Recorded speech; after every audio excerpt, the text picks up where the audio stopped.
Am I the a-hole for telling my neighbors to stay off my property unless we've given them permission? Phoenix, Izzy. My wife is of the opinion that I am in the wrong here. We bought and moved into our house 8 months ago. The neighbors directly east, south, and west of us are all the original owners of their houses. All built in 1973, they all occupied their homes for 52 years. Neighbors on the south and west of us are phenomenal neighbors, as are the neighbors to the east. It's just that the neighbors to the east seem to think that they have the right to access our property anytime they want. They will jump the wall in the backyard to retrieve golf balls, their obese cat that has fallen off the wall and can't get back over the wall, and various other items that make their way over the wall. I've told them that I can toss the inanimate items back over the wall once I've returned from work, but they refuse to wait. They also like to walk across our front yard to get back and forth from other neighbors' houses. We're talking about a typical suburban neighborhood. Just walk down to the sidewalk. Numerous times now, I've been doing something in the garage with my garage door open and there he pops up right behind me. Inside my garage,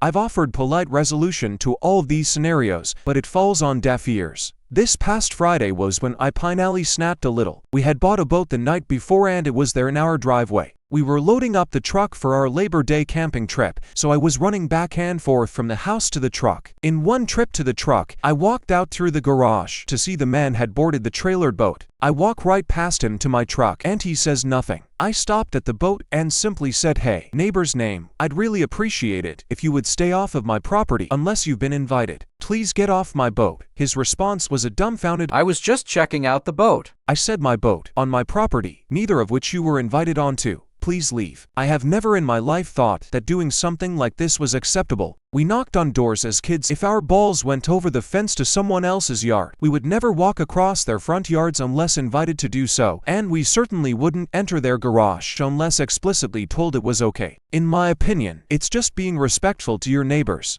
What's the verdict here? Snapped at neighbor. Wife thinks I'm the a-hole. Later that evening, my wife told me I'd embarrassed the poor guy, saying he's just old and curious. I get that, but curiosity doesn't give you a free pass to trespass. I don't care if he's 80 or 18. Boundaries are boundaries. Respect isn't generational. It's common sense. I'm honestly baffled. So am I the a-hole for telling him to stay off my property unless we've given them permission? Here are the top comments, plus Opie's reply. Totally unacceptable, and also you are liable for him on your property in that boat. Make sure you get an umbrella policy as a former boat owner. Geesh, can you plant a wall of oleanders or something? OP replied, "That's exactly what I was thinking. As far as liability, I did purchase a great policy for the boat." Not the a-hole. I'd send a letter about the trespassing, mainly to cover yourself. If he slipped while getting on or off your boat, you could end up liable. OP replied, "We have cameras. That's actually how we knew about most of this stuff. I think the trespassing may have sorted itself out.